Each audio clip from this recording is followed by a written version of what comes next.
Hey guys, I am joined here by Luke today. Okay.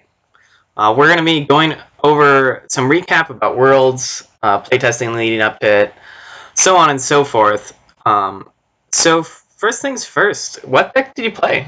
So I ended up playing Obi-Maz. Okay, so I'm not surprised at all because you tend to play a lot with running interference. Yes. Only because you Uh, play so many decks with such good control. exactly. I play Threatened Pals and he's like, okay, fine, I'll play running interference. Yep. Basically. Okay, so do you want to talk a little bit about playtesting? What decks were you on at first? When did you kind of make the switch to Obi-Maz? What do you like about the list? That sort of thing. Yeah, so in the months leading up, I've been playing a lot of some of the middle aggro decks and mid-range decks. So I played Boba Phasma at first, and then I switched to Boba's Sister, which is what I was playing and used to win the North Dakota regionals. And then I had been playing a lot of Ray Ayla after that. But leading up to Worlds, I wanted to make sure to get some reps in on a lot of the meta decks. So I wanted to try specifically Obi-Maz and Yoda Hondo. So I tried both of those decks. I actually like them both, but Obi-Maz seemed to fit my playstyle really well.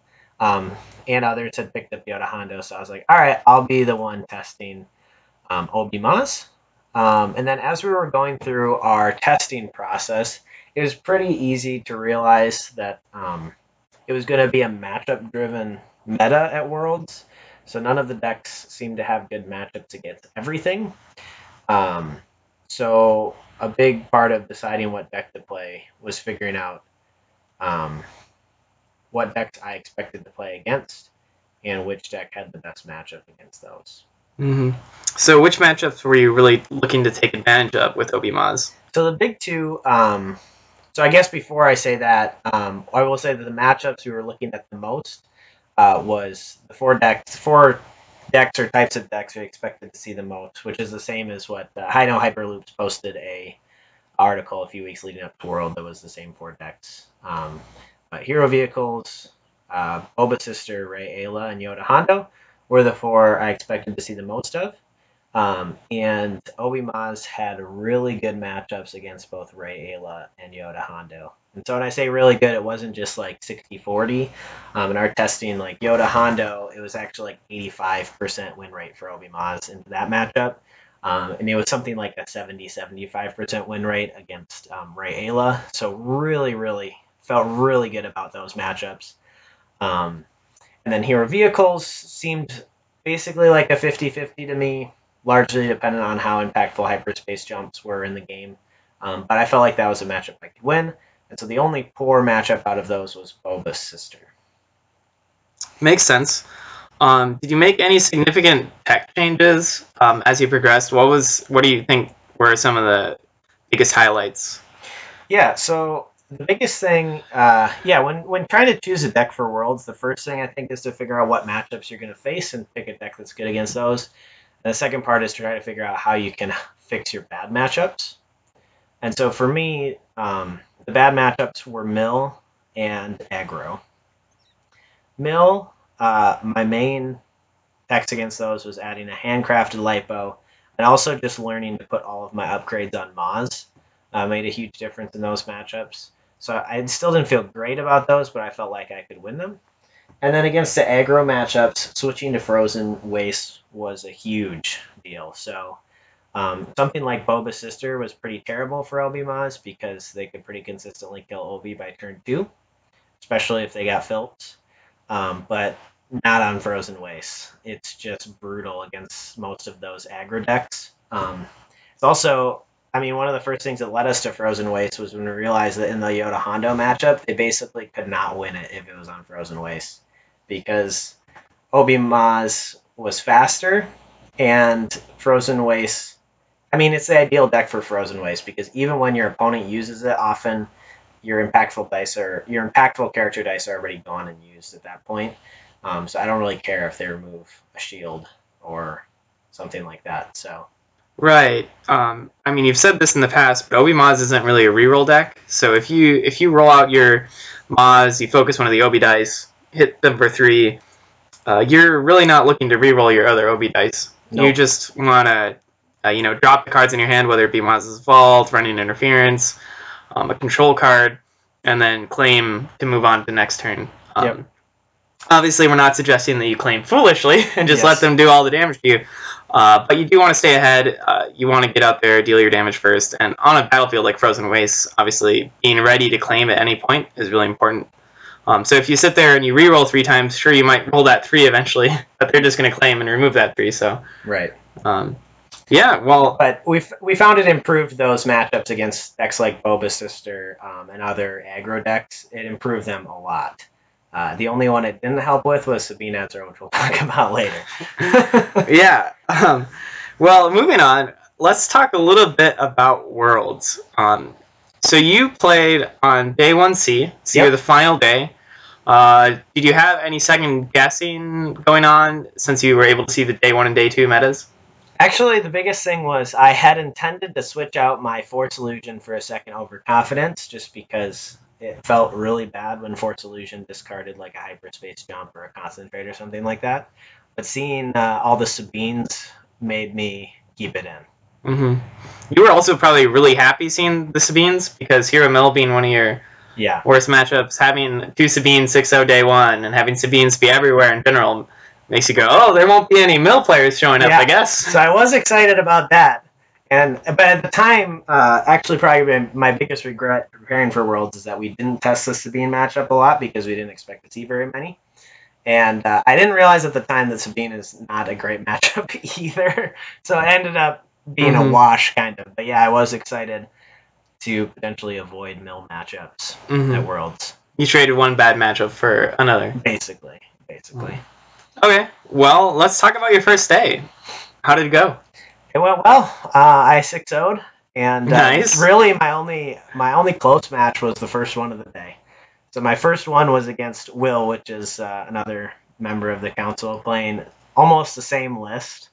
And it was a very, very close game. Will almost had me in the middle of the game and just came up 1 damage short. And then I was able to come back from there. But that was a really tight game.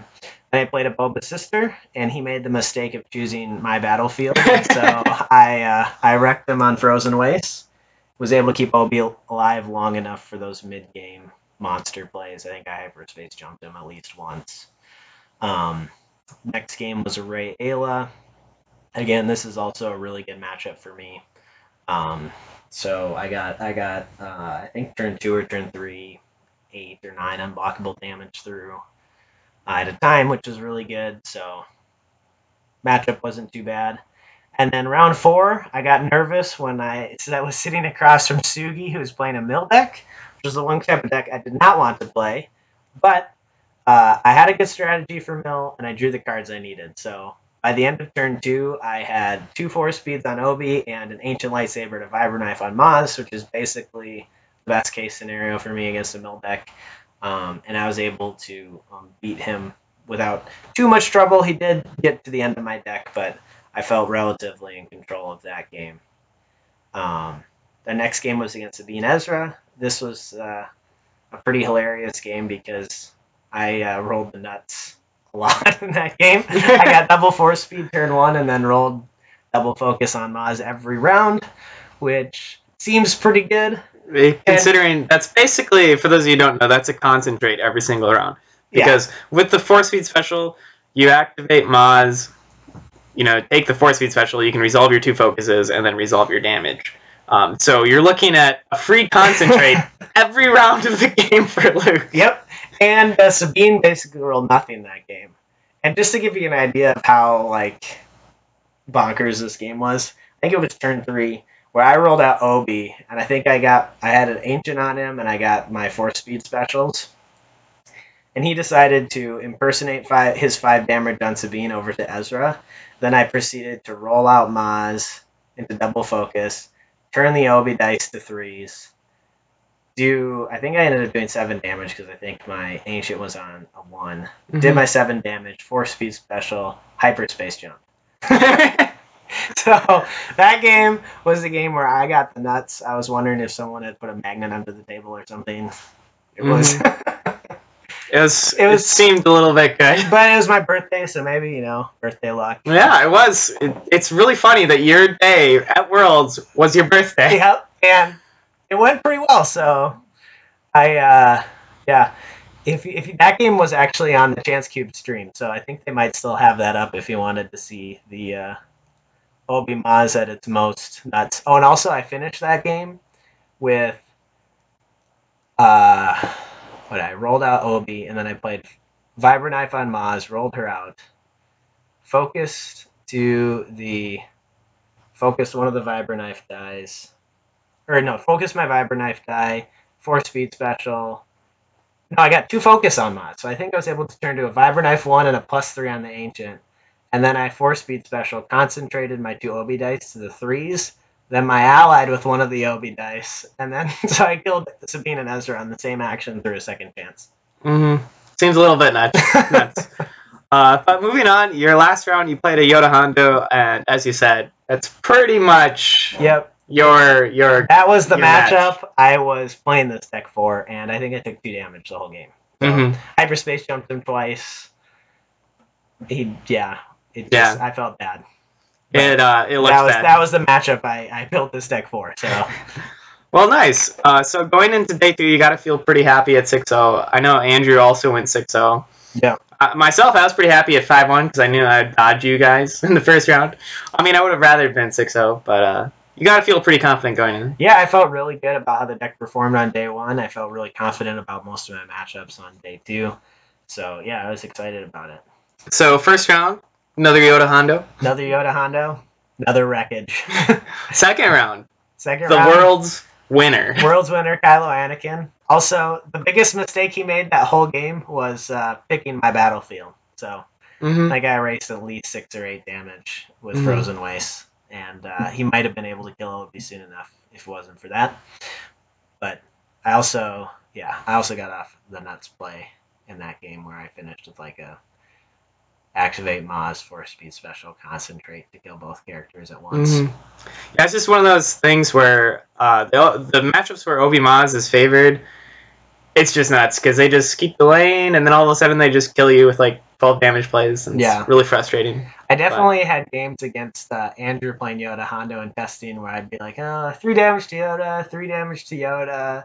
So it'd be like turn 3 and I'd have 6 damage on Yoda and nothing on Hondo, and I'd just go, 10 to Hondo, and kill his Hondo with all the upgrades before he could play second chance or anything like that.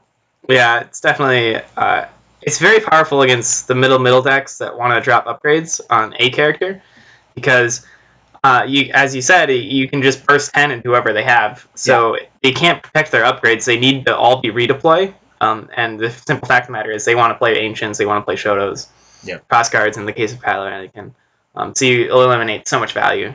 But moving on, your last matchup, Sabine Ezra. Mike Gem. He rolled 7 damage turn 1. Or no, 6 damage turn 1, 7 damage turn 2 to kill Obi before I could do anything. So yeah, and then wasn't gonna win that. Yeah, and then top 16 first rounds where, as you said, it kind of became evident that a lot of what you were picking these decks for was picking them based off of your chance of getting the correct matchups.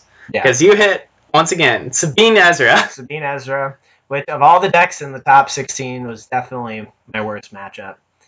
Again, it's just, the hard part about it is that I really like, one of the advantages of Obi-Maz is that it does its damage first almost every time because I'm claiming the battlefield every time. But against Sabine Ezra, even if I claim the battlefield, they still get to do their damage first.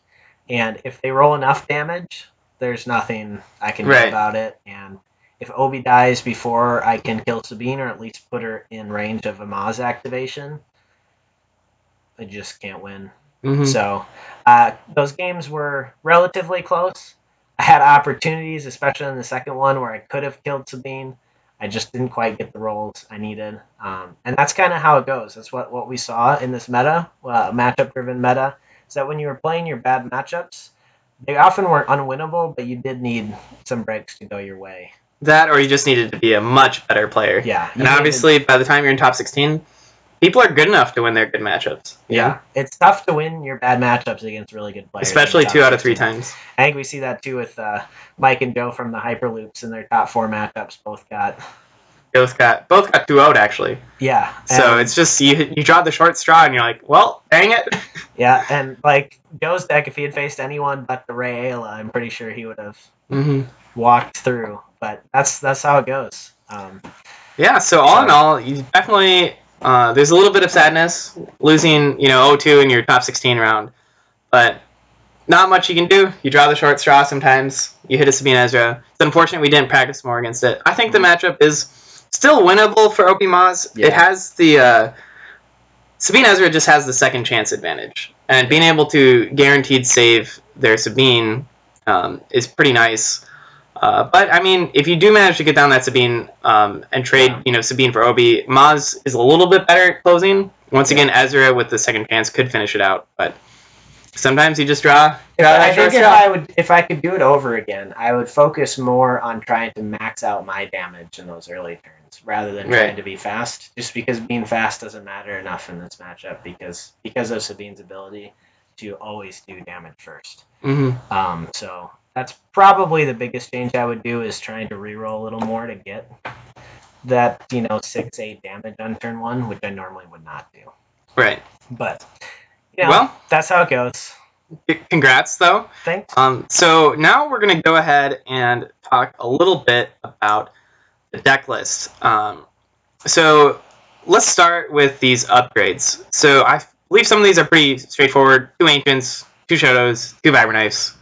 No surprises there. 1 Handcrafted and 1 Heirloom. Do you want to talk a little bit about those? Yeah, so a lot of the other lists we had seen leading up to this had Obi's lightsaber in those slots. The reason I didn't like Obi's lightsaber was just because you can't play it on Maz. I felt like having those upgrades available that have 3s for Maz to focus to makes it a lot easier for Maz to close out some games. Especially if you can get that redeploy action going on. Right. So Heirloom is a nice redeploy to overwrite those Shotos or Vibra Knives on Obi. Handcrafted is a nice one to just play on Maz. And the reason I chose the Handcrafted over a second Heirloom was because of the Hero Mill matchups, and also it's another helpful thing against in mirror matches or against Ray Ayla. There are enough shieldy decks that I felt like the light bow had the upside that was worth it. I could see going to 2 Heirlooms. I don't think I'd really want to play Obis because I feel like you need at least 2 upgrades that are really good on Maz so that if you draw one early, you don't feel bad discarding it. And then the Heirlooms redeploy is really nice as well. And I wouldn't want to go to more lightsabers than I had. I felt like this was the right balance for the deck. Nice. Well, we'll talk a little bit about force speeds there. I think everybody by now has seen enough force speeds to know that 1 force speed isn't super scary. But once you have 2 force speeds on the board, it can get really nuts. And one thing that we found is that Maz with the force speed on Obi is kind of like gives you that 2 force speed feel. Basically 2 force speeds, yeah. So do you want to talk a little bit about that? Yeah, so it just opens up all kinds of really nuts plays. So if you have that force speed, if you roll out Obi, say you have Obi with an Ancient, and you roll you roll shield, force speed special. Then, and if you have, then when you activate Maz and you hit a focus, you can focus to one of the 3s, force speed special, and then you can either discard your reroll or concentrate at that point and just do 9 damage.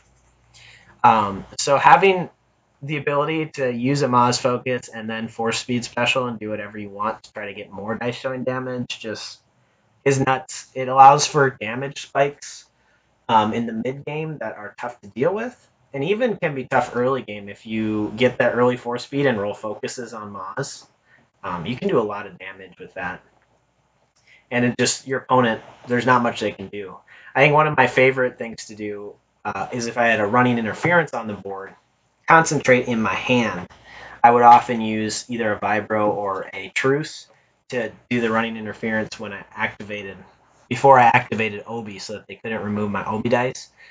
And then I can roll out Maz, do force speed, and do all that without them having any chance to remove Obi's dice. You can get some pretty nuts plays in there. Nice.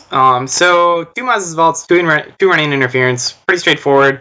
Running interferences are still necessary just because they give you that secondary option for the burst play.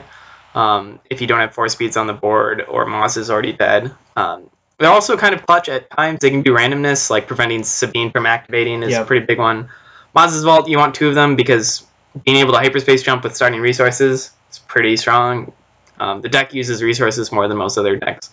So not too much to talk about there. Do you want to talk a little bit about some of your one-of events? Yeah. So I had a lot of them in here. But so with the removal, I had 1 guard, 1 hasty exit, 1 overconfidence, and 1 force illusion. I think the idea there is that there's enough good removal cards that you're not forced to play 2-ofs of everything. And all of these removal are conditional in some respect, and so those conditional removal is often bad to have 2 in your hand at the same time. So I don't want 2 guards in my hand. I don't want 2 hasty exits. I don't. 2 overconfidences or 2 force illusions is okay. I guess I would have. Second overconfidence is something I would have done. I just didn't have space in the deck. But all of those I felt were good options, but not cards that I want every game or every turn, and so they felt fine as 1-ofs. Okay. Do you want to talk a little bit about Lothcat? I know that came later on in your testing. Lothcat was a late addition, but basically it's really good in this deck for the same reason that Frozen Waste is super good. You leave a lot of hanging dice that aren't super valuable. So, if I activate Maz, activate Obi, do some damage, and have 1 Maz die left, it's pretty easy to use Lothcat. It's pretty valuable. And that was one that I felt was okay to have 2 of in a hand at a time and is playable over the course of the game no matter which character is alive because it's not spot. So it's really good in this deck because you have a lot of hanging dice. Even your upgrades sometimes, like if I play Shoto turn 1, activate Obi and deal the 3 and leave like a +1 or +2 sitting there because I didn't want to leave Obi's 3 open, I need something to do with that. So cards like Guard and Lothcat are super good to use on those hanging lightsaber dice as well. Yeah, makes sense. Maybe just talk a little bit about your My Allies the Force. Is it the reason why you only ran 1 of them? Just too situational? Yeah, so My Ally is not a great math card, even on 3 sides. Paying 2 resources to do 3 damage is not amazing. So I put this in the same category with cards like Riposte or No Mercy or something like that, where these aren't mathematically great cards, and so I don't want to have tons of cards like that in my deck. But they give you that extra reach that can help you kill a character, which is super valuable. And we found when we added it in, it gave us 3 cards and having both concentrates, 2 concentrates, and 1 My Ally to really hit your opponent hard in the mid game. It added to the consistency and being able to draw at least 1 of those cards. And I will add that if you have a 4 speed on OB, My Ally can be super good because you can focus to the 3 side, 4 speed special, and then My Ally. So I felt good about it. I didn't actually end up using it a ton because I didn't draw it very much, but it is a good card. I think Will had 2 in his deck.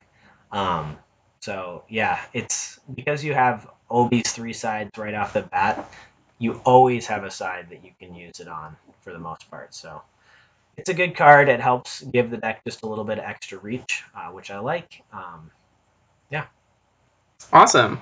Well, going forward, obviously we don't know too much about Set 5 yet. We know barely anything, in fact, but you suspect this deck is here to stay? Obviously, it's still going to have its weak matchups, but do you think it still stays strong enough to stay in the metagame, or just not enough data to know? I think it's hard to know. It's hard to know how good the other decks will be going forward. But the deck is super strong. It's one of the best combo decks that combo mid game decks that can do some pretty disgusting things in the middle of the game. It's one of the best abusers of hyperspace jump, which is also one of the best cards. So I think it's here to stay, or in the very least, this sort of archetype is here to stay. This really fast combo and get out of town type deck. So I don't know. It's hard to say. And as with the current meta, a lot of it will depend on what other decks are there and what sort of matchup Obi-Maz has against them. But Awesome. Well, you have anything to say before we close up here? it was fun to meet to all of you guys I met at Worlds. It was really fun to meet you. I enjoyed playing my games a lot. It was a really fun tournament. And also, congratulations to Edwin on winning it. I'm proud to be your only loss in Swiss. Way to go. Well, thank you for joining me today, Luke. Yeah, thanks for having me. Great job. Top 16.